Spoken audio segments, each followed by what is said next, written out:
Hello everyone, my name is Lauren of Laurendoescosplay, and today I am super excited to be partnering with Janome, who have very kindly provided me with one of their Continental M8 sewing machines that I will be using to sew all of my future projects. If you know me, or if you're familiar with my content, you know that I frequent Renaissance fairs all over the country, and one of my favorite things to do is to make or acquire pieces that have a lot of versatility that I can wear in a lot of different outfits for the Ren Fair.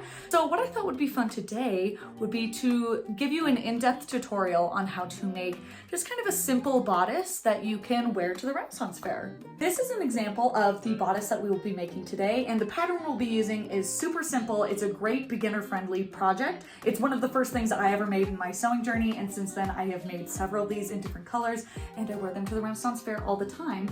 So when I always get people asking me like, where do you get your pieces? Like, where do I get stuff? Now you can say you made it. You can make your own and you can customize it with your fabric choice or your trim choices or playing around with the binding and lots of different ways to make it very versatile and your own. So without further ado, let's jump into it. For today's project, I am going to be using the pattern from Bodice B4669, and it does have a few options for styling, but today we're going to be making style A. I also got this beautiful sort of pale green and gold fabric from my local fabric shop today. So we're gonna get this all cut out and then start sewing.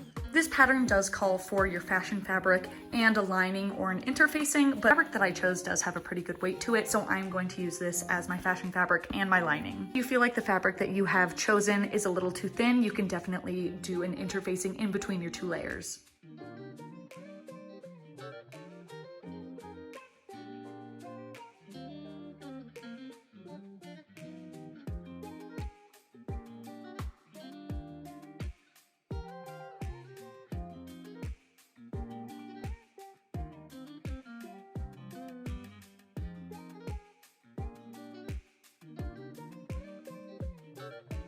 Okay, I have all of my pieces cut out now, which means I have 4 of the front bodice with the fashion fabric and it being the lining, 4 of the side panels, and then 2 of the back panels, which were both cut on the fold.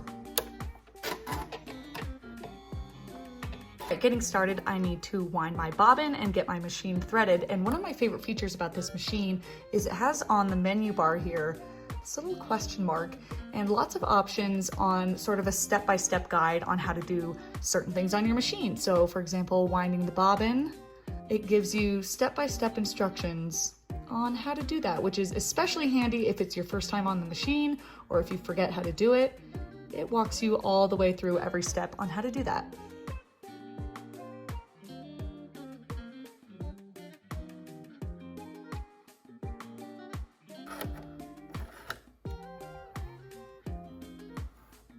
The needle threaded and the bobbin in, we are ready to sew. To get started, I'm going to take our 2 front sections and the side panels, and we're going to be sewing these right sides to right side to right side over here, and then doing that exact same thing with the lining layers. Once pinned, your front panels should look like this.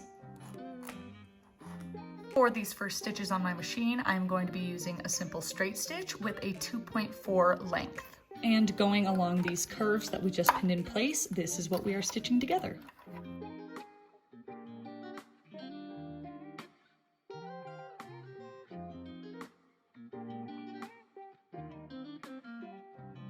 One of my favorite features of this sewing machine is this small little pedal that is an automatic snips your stitch. So I press this. And up here, automatically cuts the threads. Once these panels are both officially sewn together on both sides, we're going to take our back panel here and we're going to attach these pieces at the shoulder. So at this shoulder seam, we're going to go right side to right side and do that for both sides. I'm going to pin this into place and then sew along this seam right here. Now with your lining layer, you should have these 2 sort of funky shaped pieces, and I'm going to go ahead and iron all of these seams so that they're laying nice and flat before we move on to the next step. Now that all of our seams are ironed, I'm going to take these 2 pieces and I'm going to lay them together wrong side to wrong side so that all of these seams are on the inside touching each other. And I'm going to pin all around the edge of this shape. This is what it should look like when those two panels are all the way pinned together. Taking this back to the machine, we're going to just do a basting stitch along the whole outer edge that we just pinned. So I'm just gonna do a little adjustment, and I'm gonna bring this stitch length up quite a bit. For a basting stitch, you can really go anywhere from like 4 to 5, but just a nice long stitch length just to get those pieces together. Now do this basting stitch all around the entire perimeter of everything that we just pinned together.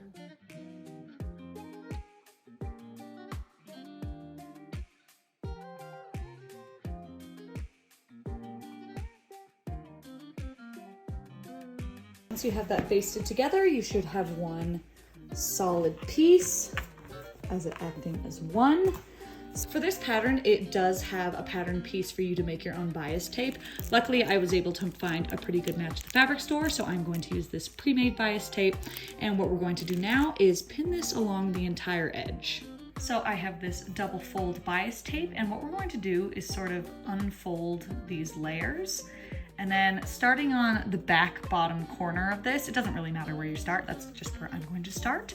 So I'm gonna kind of unfold this, and the way you pin it on is with the edges.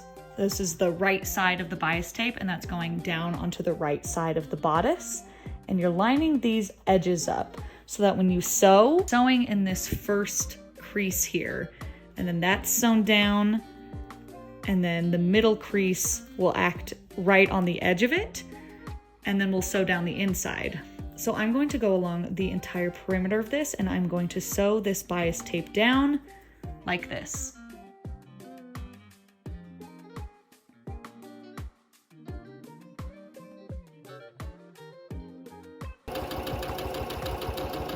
Okay, now that I have my bias tape sewn on, it should look like this all the way around the front edge of the front facing panel. And what we're going to do, since we have this double folded bias tape, this halfway fold will now hit right along the edge of the fabric, and then the back folds over to the back side like this. So at this point you can either hand stitch this along the whole perimeter, or you can, what we're gonna do, I'm going to just stitch right in the ditch on the front, and that will hit this back seam. So it will have a stitch line along the back.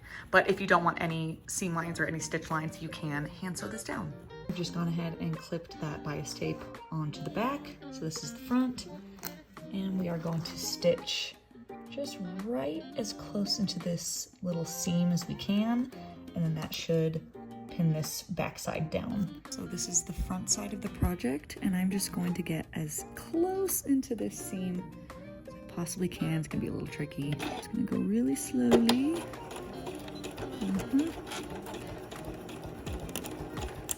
Let's go right in that ditch.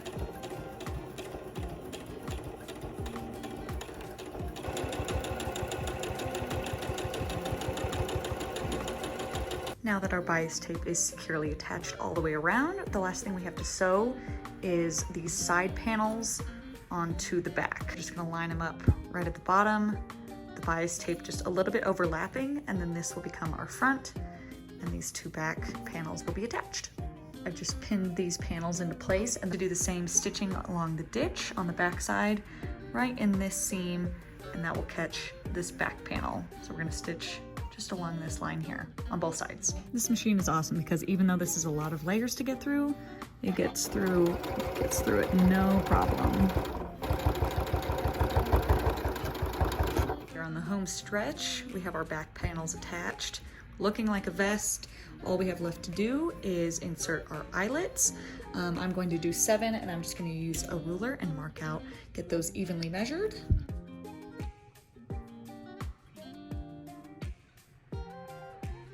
I then just go in with this hole punch tool, and I will punch out those marks. And to make matching up my holes a little bit easier, I'm just gonna overlay and make my markings through those holes so they're exactly the same on both sides.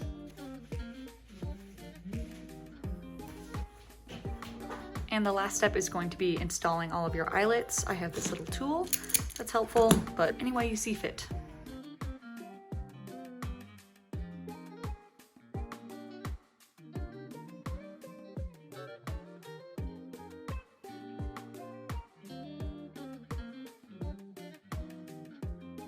Once all of your eyelets are in, you just need to pick a coordinating lace and tie it up. And there you have it. In just a few short hours, we are done with this project. Thank you so much for watching. I really hope this tutorial can help you and maybe inspire you to add some unique pieces to your Renaissance Fair wardrobe.